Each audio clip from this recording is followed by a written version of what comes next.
Hi everyone, welcome back to the podcast. In today's episode, we are doing a scriptwriter special. With Jamie absent for this one, Gwilym and I discussed what we did in the lead up to getting our first job in the YouTube space as scriptwriters for Ali Abdaal, the things we learned while we were working there with him as scriptwriters, and finally how things have changed for us since we've gone freelance and the lessons that we've learned working for lots of different creators in different spaces, and potentially how you could apply that to get into the scriptwriting space yourself. Okay, so this is Scriptwriters Corner this week, right? It is. And we are discussing what our path into scriptwriting from being randomers to being scriptwriters who are slightly less randomers, but still somewhat randomers. Exactly. For me, this is like an interesting one because, this particular week, as people watching the podcast will know, Jamie is not here. For those listening, there he is, the information. He's not here this week. And so it struck me that you and I have never really had, I don't think, much of a conversation about like where you kind of were before getting into this, how you did a similarly unlikely thing of going from never having written for a YouTuber to writing for quite a substantially sized one, and then kind of what it's the progress has been like, the journey's been like from doing that to going freelance and working for lots of different people, because that's been a very particular journey for me, and I think for anyone who gets into this space. But we're both writers, and so I mean I wanted to know from you, unless you have a different opening question, what you were, I mean I kind of know this a bit, but like what you were doing before this and how you kind of swung it to get the job for Ali back in 2021. Yeah, and I'm curious to hear from you as well. So basically, I went to university to study English literature because that was what I liked doing at school. Other countries do this very differently to the UK, I think. But in the UK, often it's like you can just do whatever it is that you enjoy most, and at the end you have a degree, and that if you have a degree in the humanities, like I don't know, geography or English literature or history or whatever, often that's just your general stamp of approval, could get through university, is well fitted for like going into maybe law or finance or working any number of random desk jobs. So I just did English literature because I really enjoyed it. I enjoyed the reading. And at the end of my 4 years in Edinburgh, where I went for undergraduate, I was like, shit, I don't know what I want to do now. Because on the one hand, there was academia. Then there were people like, oh, you studied English literature, so you want to go into teaching? And I was like, no, I had nothing against teaching per se. I don't want to do it. So then there's like, so why did you study literature? I don't know. I just really like reading and writing stuff and blah. So I decided, let's extend this one further year. So I did a master's in Cambridge. So the only reason I would have done a master's would be if it was getting something more impressive on my CV, like Cambridge, which was a good next stop. So I did that and prolonged the question for another year, but then ended up at the end of another year, I was like, yep, still same problem. And so there was the option of like, you could do a PhD and someone could pay you to write about something for a further 4 years. And I was like, no, this needs to stop. We've got the thing on our CV now, so let's just think. So I took I can't remember exactly how much time, but many months off. Just being like, what am I doing exactly? What do I want to? It felt like kind of holding out. I did several kind of writing adjacent jobs. So I had an internship at a communications agency. I worked freelance for the Cambridge University Careers Service, funnily enough, helping them with their website, which I think helped my CV a bit. But yeah, long story short, I was kind of muddling around and resisting the thing of like, get a random office job. And eventually I followed Ali on Twitter, Ali Abdaal on Twitter, and I saw that he was putting out a call for writers to write scripts for him. So I was like, that's intriguing, right? So I applied, and it was like, I can't remember, because this was the same round of applications as you. So we were going through the same process, and it was, I can't remember what all the steps were, but Do you remember what the steps were? I feel like it was a very protracted period of time with not actually that many steps in it. I'm fairly, I think, and from discussions we've had with other people on the team, it was a little bit different for everyone. But for me, there was one trial task, which I think we both had the same one trial task.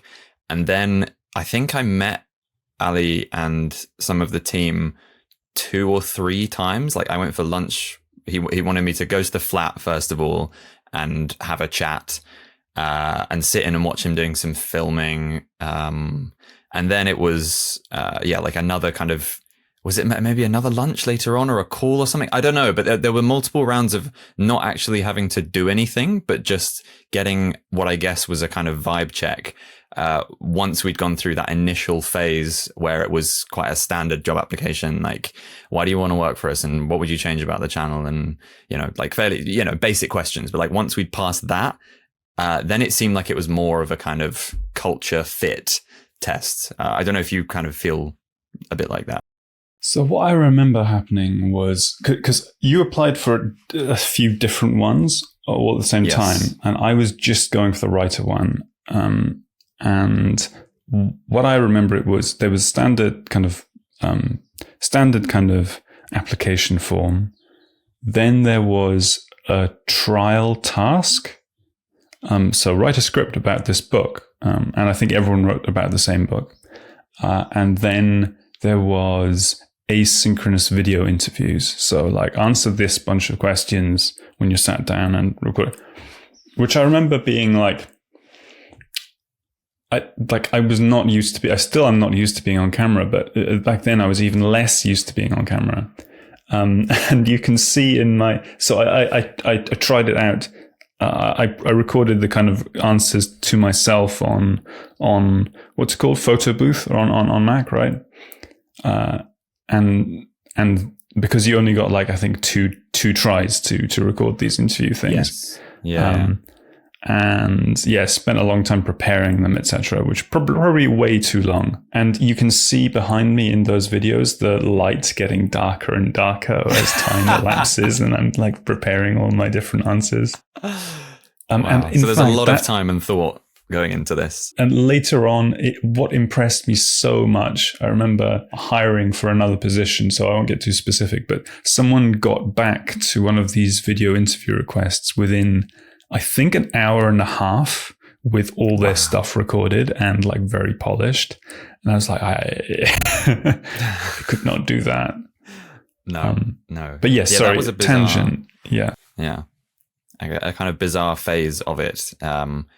Because I remember the same thing, and kind of, I had a little bit more experience on camera, but that for me was kind of odd, because as well, it was like I was applying for 3 different roles, and the first question of each role was broadly, I think there were maybe 1 or 2 per role that were exactly the same.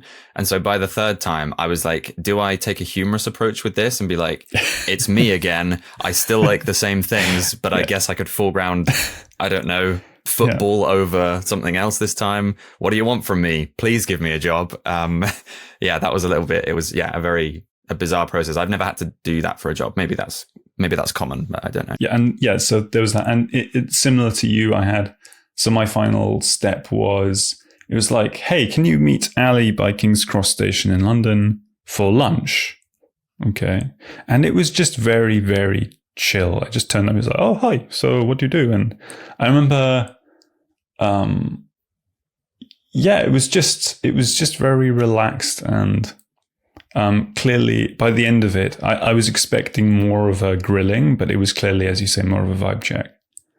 I'm curious, what was going through your mind when you were completing the application process, and kind of that you had this idea of being a YouTube scriptwriter or YouTube anything on the horizon? There's some really interesting thoughts of mine that I actually managed to dig up, and I might grab them now. And I hadn't pre-prepped this, but I did happen to tweet about this quite recently. Where I was in a completely unrelated job before this. I moved to London to start this job. It was like a kind of call center type thing, but it was 12-hour shifts, including night shifts. So it'd be like 3 days, 7 till 7 daytime, and then 2 days, 7 till 7 overnight. So it was a pretty grueling schedule, and you get some like decent days off after that. But I'd kind of convinced myself, because I think I had to, that I was chill with this, and it was my get to London job. I wanted to be in London because my friends were here. And yeah, then coincidentally, I had discovered Ali about 2 or 3 weeks before he put out the job applications that you described. And I wasn't even that familiar with his channel, but there was something about the idea of just working for a YouTuber that I thought I would just love, and it just sounded like it would fit me. I had a channel in the past, and I at uni had kind of run the YouTube channel for the comedy society that I was a part of. And so like I knew I liked the process of writing things, making them into either shows or videos or whatever. And that's broadly why I applied for 3 different roles, because I just really thought I ought to work in a thing like that, whatever it was that I was doing. But it was only once I started, sort of did the first round of the application, I started thinking about what this life could potentially look like. And it then made it even more apparent how much I was not enjoying the job that I was doing before. And so then the urgency to get this thing right, and potentially this contributed to more nerves when recording the video things, or more nerves when meeting Ali and the team in person and all of that. But I'd love to, I'm going to just find what it was that I basically was writing a kind of journal to myself. I was journaling, I guess, during those like 2 months when we were waiting to hear whether or not we had got it. And I found this extract. In fact, the overall bit of the journal I'd apparently called "The Gradual Breakdown of a Man Who Hated His Job." And it was a bunch of like bizarre, it was usually in the middle of the night. I was on these night shifts dreaming of getting out of them, essentially. And I found this extract that reads as such, and it sounds really depressing. I was broadly a very happy person, but reading this back made it clear to me how much I was like desperate to get a job that sounded fun like this one. So I said, somewhere in the small hours, I've managed to get at least partly over it being the idea that I would never get the job. I said, if there really is no hope for this job with Ali, then at least this process has outlined with unbelievable clarity my desire to leave company. Incredible, really, that all it took was for me to begin imagining my life in a role that I actually liked, with a schedule that didn't literally make me feel like I was going to be sick. Been telling myself for months that I don't really mind this job, but it's BS. It's worse than an absence of enjoyment. It's pure, unrelenting apathy. This job is so completely at odds with who I am as a person that for the 12 hours I sit there, I feel nothing at all. This role does so little to bring out of me those parts of my character that I love and that make me unique, that I don't even have the wherewithal to be bored. It's just unremitting nothingness. And it's quite fascinating that I didn't see it just 2 weeks ago. And I read that back and I was like, geez, was it really like that?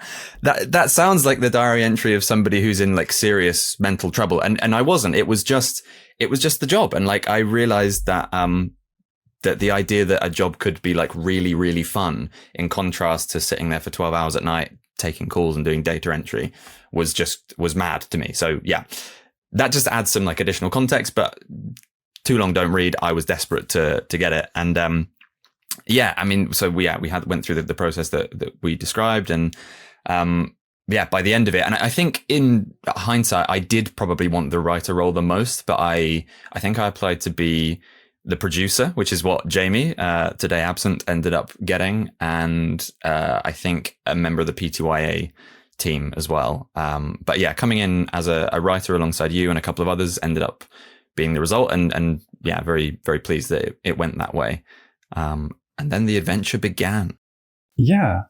So I think in many ways we lucked out being at Ali's script writing for Ali rather than another YouTuber, because the whole team is very invested in figuring out the meta of YouTube, how to write scripts from lots of different angles. Because obviously Ali ran the part-time YouTuber Academy, which taught other people how to be YouTubers.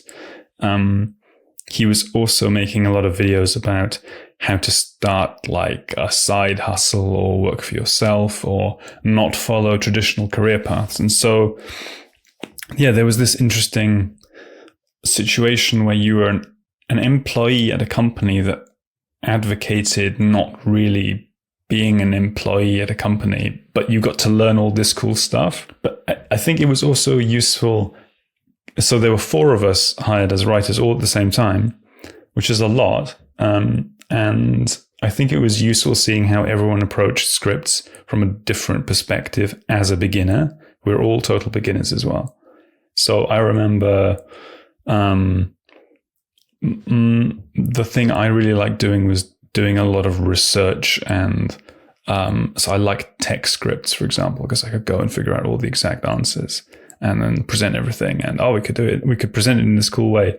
I remember your scripts were always funny. I imagine because of the comedy background, there was always like a little bit of kind of panache about them. Thanks. Yeah. And the other 2 script writers also had specific strengths that came from their backgrounds, which was interesting. I think we stole from each other the different bits and bobs. That was useful. Yeah, agreed. It was fascinating because I remember at least on one occasion I ended up, because of scheduling and whatnot, I ended up taking over a script of yours kind of halfway through. And that, really brought it into stark It was the Apple Watch contrast. one, right? Yes, it was the Apple Watch one.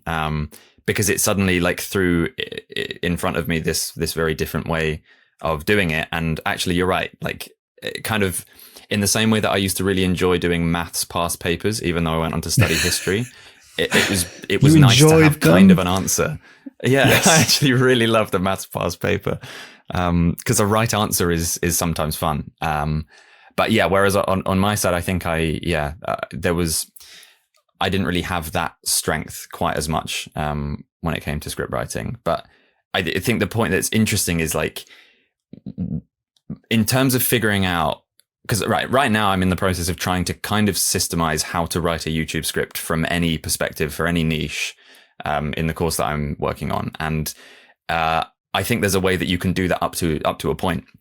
But it's very interesting to me that we kind of came in and no one had done a script before. No one had ever thought about what the kind of craft is or the meta is for writing a YouTube script. And I think that's like an interesting point, and maybe we'll come on to this, is like, I feel like there was a lot of trial and error when I started with Ali, because again, like they'd never worked with this many script writers before, bringing all different things to the table. And I'm trying to think like the lessons I took away from there, other than kind of like brute forcing it and seeing what works, seeing what doesn't, handing a script to Ali, seeing how he deals with it on the day. So there was a lot of like that kind of, trial and error learning. I don't know if you found something similar. Yeah, I think initially, and I've now seen that this is broadly speaking normal. There is a long, sometimes longer, sometimes shorter process of acclimatizing to the voice of the person you're writing for and figuring out what they're happy with, what they're not happy with. I think with Ali, it helped that we were all pretty familiar with his style and content already. But if you're a freelance scriptwriter and you're kind of looking for advice, it would probably, the boring answer, because it's time consuming, and this is one of the kind of hidden costs of script writing, is you need to know, you need to do some research on what the person you're writing for sounds like already. There is a weird sense in which if a really big creator, like, I don't know, probably not Mr. Beast, but yeah, if a big creator like Ali wants to onboard a freelancer, there's a good chance that that freelancer will already have consumed a lot of their content and will bring all that extra kind of context to bear, and they will get better scripts faster. Whereas if you're a totally unknown creator who no one is familiar with, and you want to write cool scripts, you will struggle more with getting something that's in your exact tone of voice because the scriptwriter doesn't have that context on you. So yeah, I think a lot of the initial things that we were figuring out was what works for Ali, what does not, with tone of voice. I think often what he's really good at is, I think, brevity.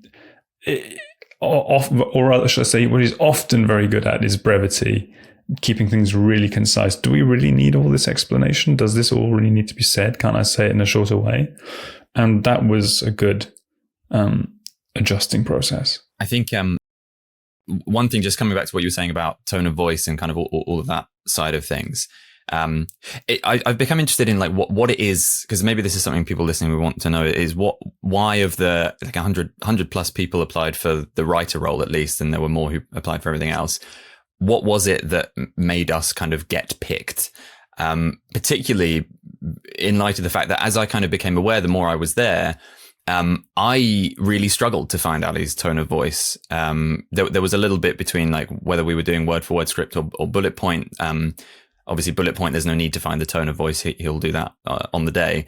But this is something I've realized over the kind of 2 years of doing this now, is that for some people, it just clicks. And for other people, it doesn't.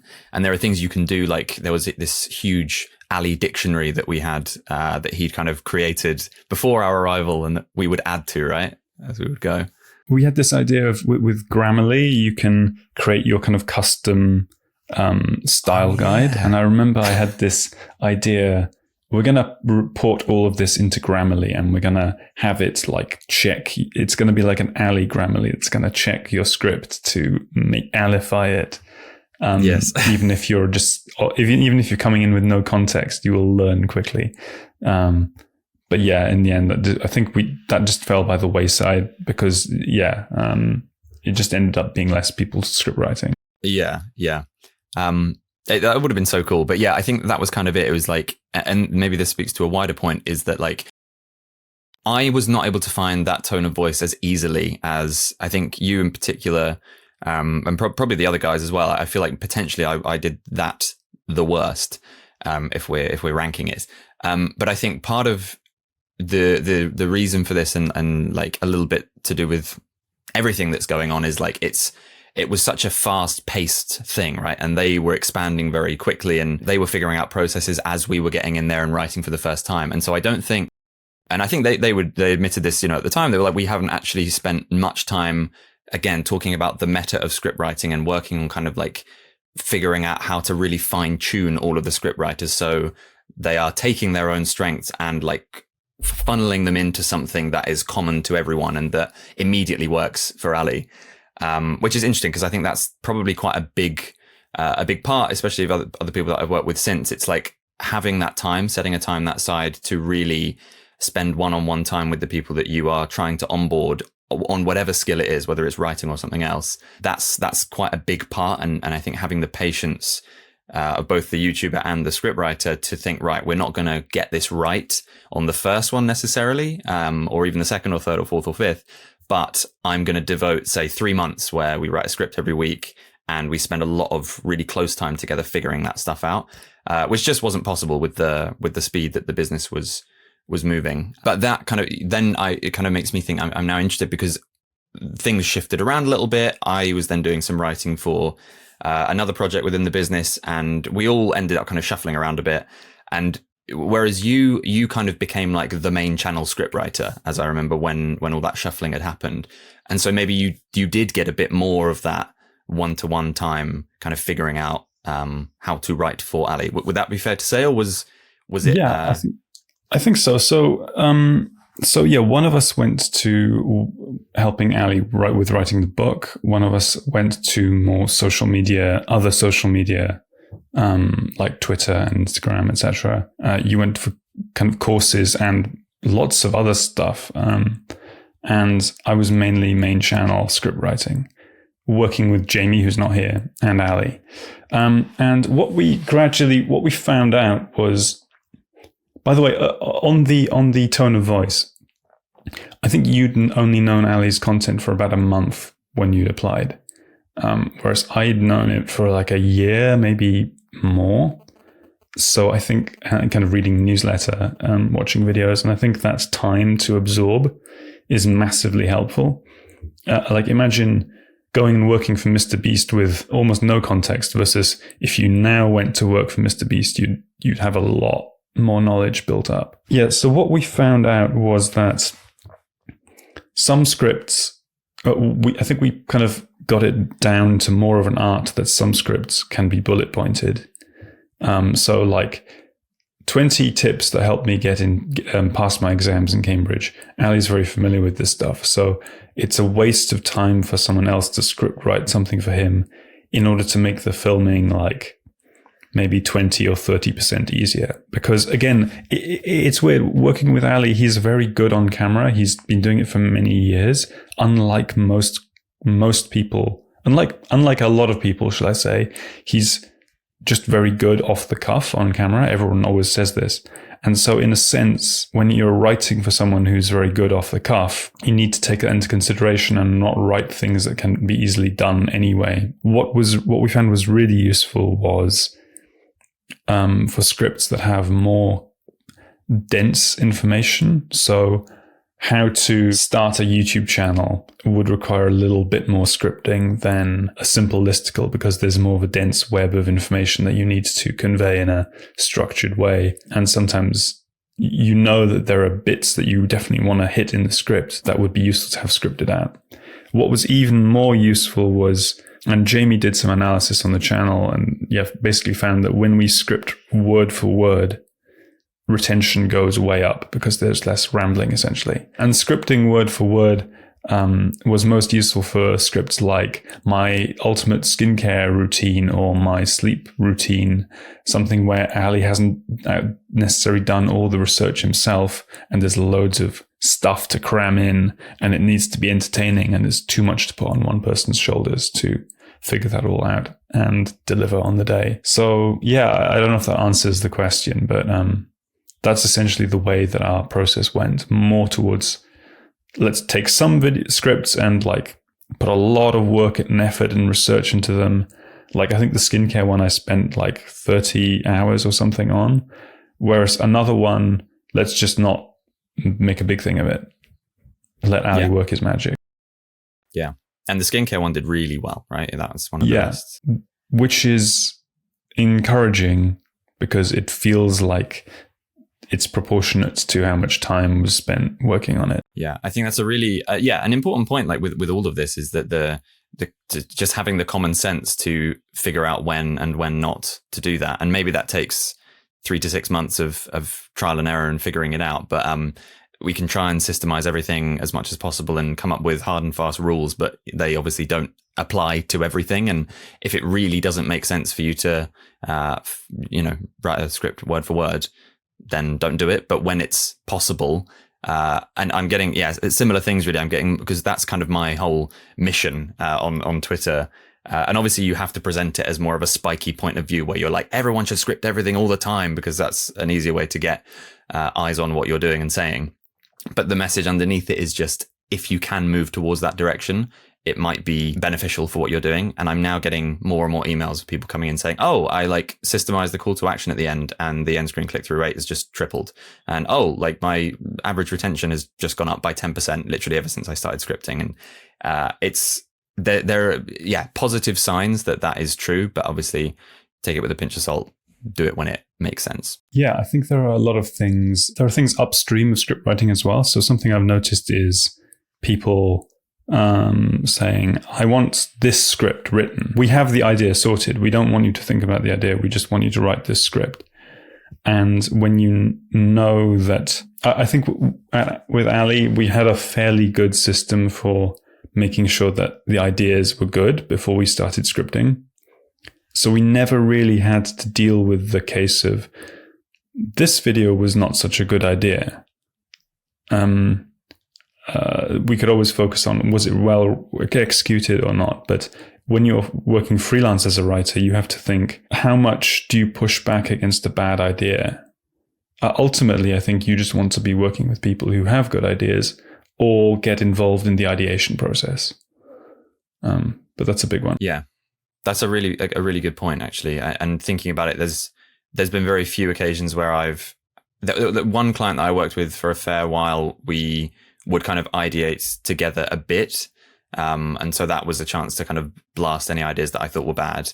But yeah, you're right for the most part. And I think this is what a lot of creators need at this point, is not someone to help with the ideation. It is purely just the bottleneck of writing a script is significant. And probably the last biggest one left after editing is passed off to somebody else. And so it is somebody who is able to, as you say, get that tone of voice, understand what they're trying to achieve with their kind of channel as a whole, but then just be the one who is willing to sit there for 2 days and write it rather than it having to be them. And so, yeah, that's probably one of the more significant factors in whether you get hired, I guess. So maybe now is a good time to ask, why is it so hard to find a scriptwriter? We both get kind of inundated with messages. You a lot more than me, but we both get inundated with messages being like, hey, do you know, like, would you write a script? Can you tell me a guy who can write a script? Why is it so hard to find a writer compared to a thumbnail designer or an editor? It's interesting because this is our podcast, but I've been asked this now on podcasts probably 3 or 4 times, and I'm kind of getting nearer to why I think it is, but I still don't have an exact answer. My kind of working theory is that people have been kind of dabbling with editing and can dabble with editing with fairly low lift. That is not to say that it is not an incredible skill. It is a skill I do not possess, but I remember at school, people would be kind of messing around with Windows Movie Maker and things like that. Granted, we've also been writing since we were 3 years old, 4 years old, whatever at school. But I think the issue is editing is something that, and my gosh, I'm probably going to get slaughtered by some editors, but I feel like it's a skill that you can you learn the fundamentals and then you can gradually just apply those fundamentals to different styles of editing. Whereas YouTube writing is kind of more than like a style of writing. It feels like it requires a complete unlearning of how I learned certainly to write essays for school and university and things like that. It feels like a craft that is a little too unique versus other types of writing. Whereas I feel like editing is a skill that people can maybe dabble with, build up and then apply. And because I don't think people have been being hired as YouTube writers for a very long time, it's just not something that people have spent much time thinking about. And maybe there's even a misconception that it is something that, well, I've been writing for 20 years at school and then in my own time and then at university, therefore it'll be easy for me to pick up YouTube scripts. And I just don't know if that's true, but I'm still figuring it out. I don't know. What are your thoughts? Yeah, I think a good way of approaching it is what are creators' main problems with the scripts that they see in front of them when they've just hired someone, they get a script, and some of the pain points are often, it reads okay on paper, but when I read it, it reads okay on paper, but when I actually say it to the camera, it feels often too long. It feels clunky because it's not written in natural speech, as if you're talking to someone across a coffee table. Third is, I feel like it's not in my voice. So I might say this content, but it's not me. So I'm having to a really common one is like, oh, why I'm just having to like write the whole thing again myself, right? Why would I? Yeah. And then a final one is the actual content, never mind how it's actually written, but the actual content is not good enough or not what I want to say. I think those are the major ones. I think one thing you have got to address if you're a creator is, look, one of the most unique things is your ideas. That's one of your kind of biggest advantages. And so if you want to get someone else to write a whole script for you with a similar quality and tone and of just the basic ideas that you've got in your head, you either need to find someone who is essentially on your level. You need to find like the Paul to your John or whatever, or you need to give them a ton of context or as much context as you can on what this idea is, and that increases the more idiosyncratic your videos are. There's probably a reason that Casey Neistat has never considered getting any kind of script writing done, because his whole style is just baked into this. It comes from his brain and he's doing everything. There are other creators where it makes more sense, like Ali, for example, because he's discussing factual things. Or creators who just want to make people laugh and have a good time. There are so many things to consider there. I agree. I think one thing, that kind of stuck out and that you're right is the biggest problem is the like, oh, I just had to rewrite the whole thing argument, where I don't know that regularly happens with editing, because, and certainly I don't know if it's the same in what you've observed, but certainly in the people that I've worked with, I have a look at the kind of initial frame cuts of different things. And it's like the first cut is just all the footage together without any bells and whistles, no effects, no sound mixing, anything. It's just like, does this kind of flow of the thing make sense? And I really, there are so many parallels between writing and editing, because like when you're writing, you're thinking as the editor in a way. You're thinking, what information am I passing on to them with this? And so I think one potential solution there is kind of what I tend to try and do with clients that I'm working ground up with. And I know this was an issue that we ended up facing with Ali, is where you write the whole thing and then it's already kind of too late to correct a slight misinterpretation of what was wanted right at the start, and you go way down this direction that's completely wrong. And then it's like it's a complete, it's a problem with the roots, rather than, anything else. And so that's certainly what I advise is when you're working with clients, is like checking in, a couple of times. So it's like you have the initial idea, cool, you've agreed on that. Then I always do a kind of structural draft where I'm just like, is this the main angle you want to approach this from or not? Again, like something I talk about a fair bit in the course is framing, how you frame the idea. And there can be really subtle differences between what the creator says to you and how you potentially hear it. And I know somebody that I know is writing a script for a creator recently, and the script was really good and they were broadly happy with it. But the YouTuber basically had to say, look, the thing that you keep coming back to, that you've like rethreaded into this script throughout, is not the thing that I think our audience cares about. And that in many cases is an issue with the brief and the creator at the start being crystal clear about, like, this is the key transformation we want the audience to experience, or the key emotional transformation we want them to experience. And so having that front and center of your mind, and this comes back to what you were saying about the kind of the pre-work, or maybe it was a slightly different point, but so much happens before you start writing. You should really have a focus on who you're writing for, what it is that they're trying to achieve, what's at stake. And if you don't know that before you sit down, then you could go way down the wrong path. Yeah. It's important to, during those kind of checkpoints, be like, what are we thinking? Has our thought evolved? Are we taking this in a slightly different direction?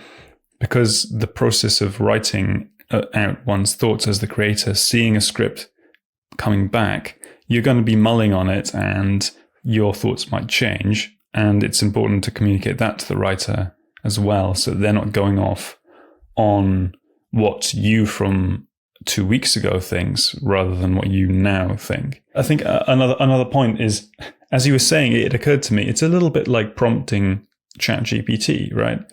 If you write in, can you please write me a good script about like reviewing this, like, whatever it is. If you say, can you write a good script reviewing the Logitech MX Master 3S mouse or whatever, you're going to get something like, okay. If you ask it, hey, write this personal thing about me, you're going to get something you really don't like. Even with the mouse review, you might get something you don't like. So, which is why people get annoyed. People with a basic understanding of how to approach working with AI do something really basic, and then like, oh, this stuff just doesn't work. It doesn't give me the right answer. Did you spend time and effort telling it exactly what you wanted? Because if you can do that, it will kind of multiply the input that you gave it. And actually further to that, I think it's important that if you're not getting that, the onus is equally on you as the writer to be asking those questions to get them out of the person. Exactly. In the same way that if you, I don't know, say got an interior designer around to your home and you said, hi, I want to make this place look really good. I like the color green and I like old school furniture. And they were like, yep, sounds good. I'll be back next week with all the stuff. You would be like, whoa, buddy, hang on. Aren't we meant to talk about this a little bit more? So yeah, a good scriptwriter will be asking all the right questions. They'll be like, do you like this type of script or this type of script? And who are your influences? And they will do the equivalent of getting out the interior designer's lookbook and swatches of cloth. And they'll be like, do you like this? Do you like that?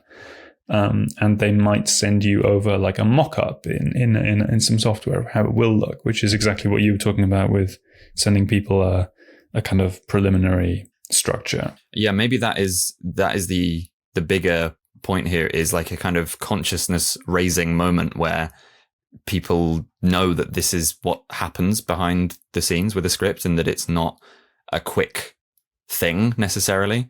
And it goes both ways then, because equally, if you are a creator looking to hire a scriptwriter, obviously there's a balance, because you need to find somebody who's already sufficiently good that you're not going to have to rewrite it and waste your money. But the acknowledgement that I'm in, say, a standard like 12 to 15 minute video, I'm potentially paying somebody for 2 days of focused work, and you can't get that for $50 or $100, or I don't want to keep putting numbers on it, but a lot of the kind of rates I've seen going, and rates that I've heard people that have written to me have accepted, I feel like upset on their behalf, because it feels like they're being taken for a ride. Maybe not intentionally, but maybe it is just a case of people not understanding how much effort that takes. I think a good way of putting it is that you are setting up yourself and your writer for failure when you kind of lowball them with the offer, even if you don't mean to lowball you, because it tells the writer, you should be able to get this done in 5 hours, right? Because this is how much I'm paying you, and I expect it done in 5 hours. And if it really cannot be done in that time, then the writer is going to be like, I need to take shortcuts or whatever, or I guess a good script is written in this amount of time and I'm overthinking it or something like that. But I think the obvious thing that we haven't mentioned yet is that everyone is a writer, in that they can write out what they want to say themselves. And whereas a lot of creators are more like, they might have their style of editing, but they're generally okay with lots of different stuff. But what is coming out of your mouth is deeply, deeply personal. And that's what makes it tricky. And that's why it takes more time, and you need to take your time both giving feedback and waiting for results. And generally, I think the industry needs to correct slightly higher for writers' fees. Yeah, I agree. And it's tricky because, again, it's even all this stuff moves so fast. And I don't even know, again, recording this at this point, we still haven't we haven't released any episodes yet. But I think there's a wave that I've noticed in the last couple of months. And maybe because I've been talking about it more openly on Twitter, but lots of people going through the kind of, I'm also a YouTube strategist phase, where people potentially start to see it as a way of like, oh, this is a fun industry to be in, and YouTube strategists make loads of money. Let's go. And so it's I'm trying to like balance it, where in the same vein, I don't want to be blaming creators too much for lowballing, because there is potentially a proliferation of writers who haven't spent time learning this stuff and are trying to charge higher amounts, or are cutting corners, or whatever it is. Again, this is all anecdotal. It just seems like I've noticed a lot more of that, and people now in their Twitter bios, I'm a YouTube script writer. And like, that's aspiration, yes, but it then takes the time to study it and think about it, and to learn what makes a YouTube script different from a college essay or something like that. So it's tricky. I feel like you're right. We're at a tricky point. That balance of supply and demand will probably correct at some point, but maybe now we're in this like crunch point where maybe the tip is going to start to happen.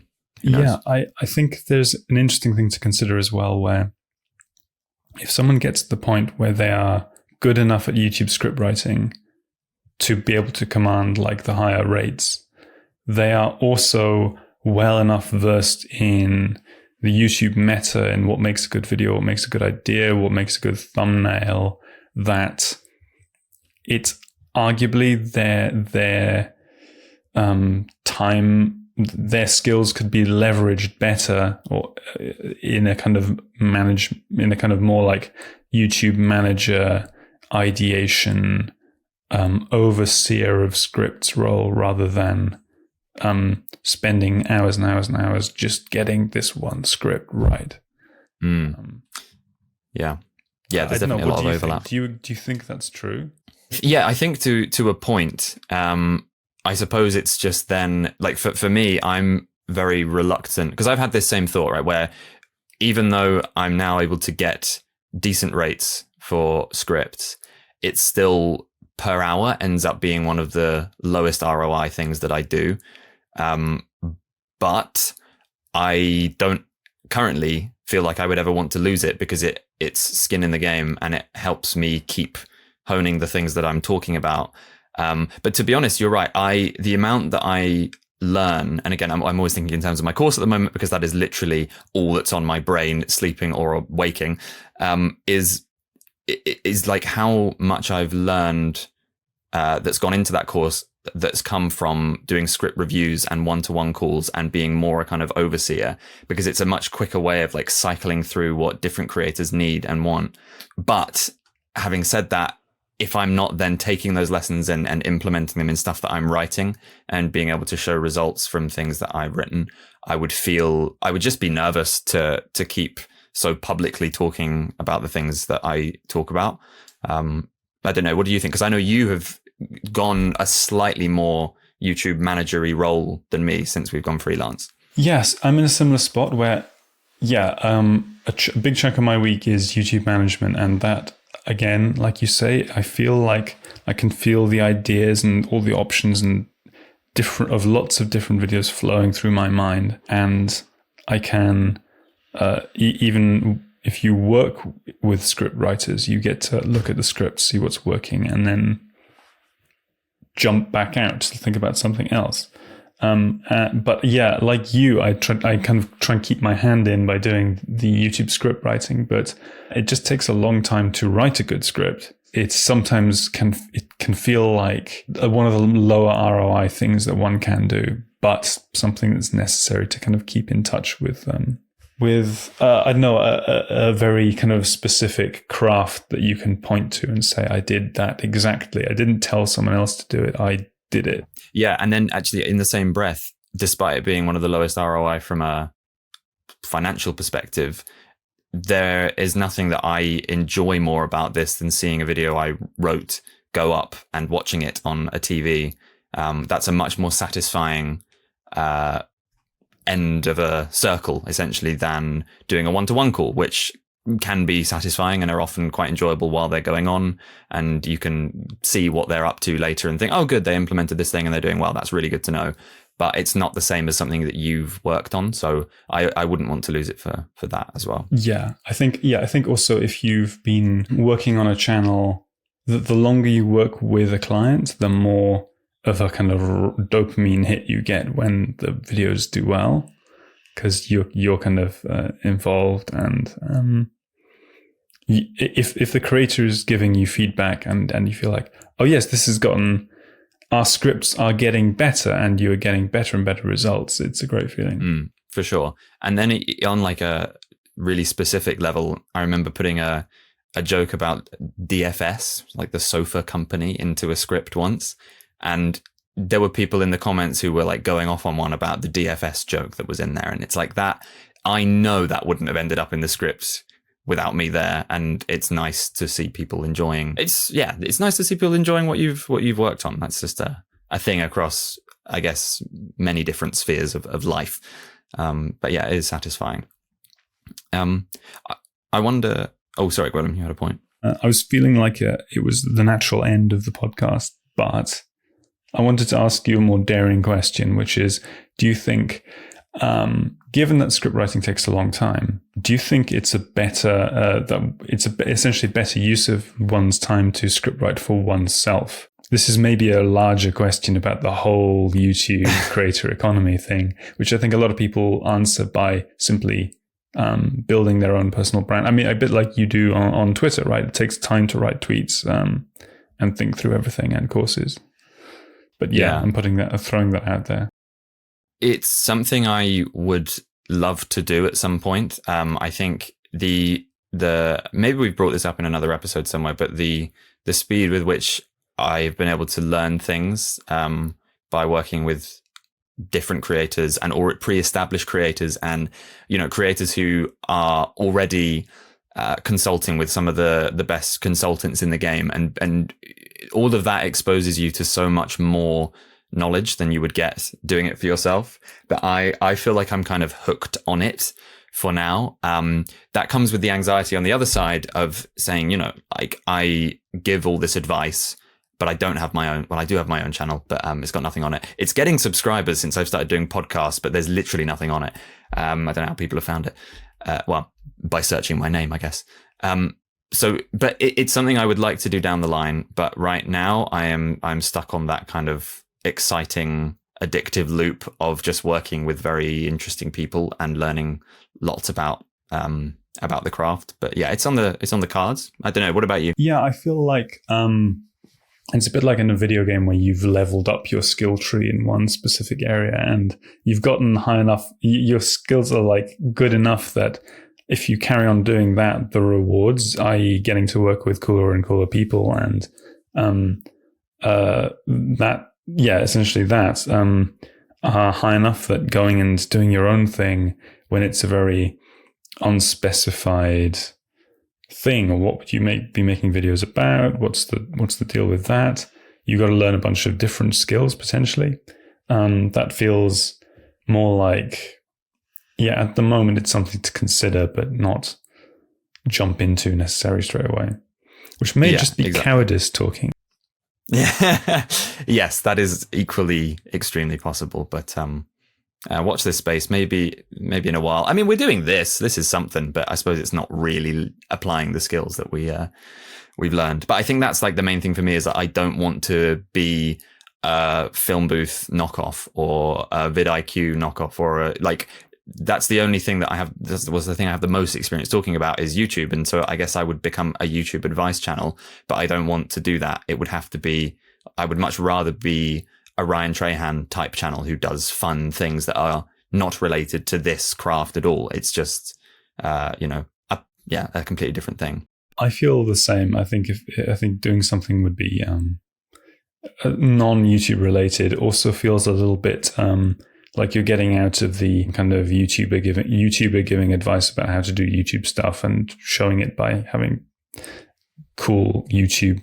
I'm getting confused, but you get the idea. I know what you mean. Yeah, definitely. The weird pyramid scheme thing. Yeah, this is, this is maybe like a horrendous comparison to make, but it was the same reason that, because I also, with a history degree, got the same question of like, oh, you're going to go be a history teacher. Out of the gate, I felt I felt uncomfortable with the idea of learning about history up to a point just to go back and teach more people history who could then go up to a point and then go back and teach more people history. It's a very noble profession, my word. And I thought about maybe it would be something I would do one day, but I just felt this urge that I would do some extracurricular, literally stuff in the outside world before I would think about then going back in and teaching it to others. And for me, that's what this is. This is like going out and working with all these different creators and then bringing it back to talk about the advice that I have for people, rather than making YouTube videos about making YouTube videos, taking advice from that and then giving it to people in the next video where I advise people how to make YouTube videos. That's how I see it, at least. But I mean, imagine how good of a history teacher you'd be right now if you scripted all your lessons out and just came in all guns blazing. That's true. Just going with an explosive hook. And then here are the stakes. If you don't learn this today, I don't know, I guess you'll be stupid forever. Something like that. Nice. Oh my gosh. There's going to be a generation of YouTube bred teachers one day who are going to just like optimize everything about their lessons. And oh my gosh, what a world we're going to live in. Although, I mean, this is just a fun tangent because I want to know, when you talk to just random people, kind of our age, so like kind of mid to late 20s, early 30s, how much do you find that they actually know about YouTube? Because I was talking to some people who are, I think, like 28. 3 people said something about Mr. Beast, and none of them knew who Mr. Beast was. So what's your experience with that? I mean, my dad told people at his work that Mr. Beast had followed his son on Twitter, and none of them knew who Mr. Beast was. So I think he was expecting some kudos from that. but apparently it didn't come. But 28 does surprise me because I would have thought around our age. Certainly, my friends, they know who, like they know and like watching, like the Sidemen, and they're conscious of the charity match that they do. I don't know how many people are conscious of, like an Airac or a Michel Carre, even to a point. I don't know. It's certainly the interest, the ability to have more detailed conversations about it is obviously fairly non-existent. I think it probably depends who you talk to, but broadly speaking, it's a very different world. And I think maybe, do you think we sometimes could forget that? I think it's possible. I think it's possible to underestimate how much. I feel like we understand the YouTube packaging, and we can look beyond the explosive hooks and really colorful thumbnails. But I think most people who don't have like a deeper interest in how YouTube works and the skill that it takes to pull things off in a good way, I think a lot of them can't really see beyond that. The kind of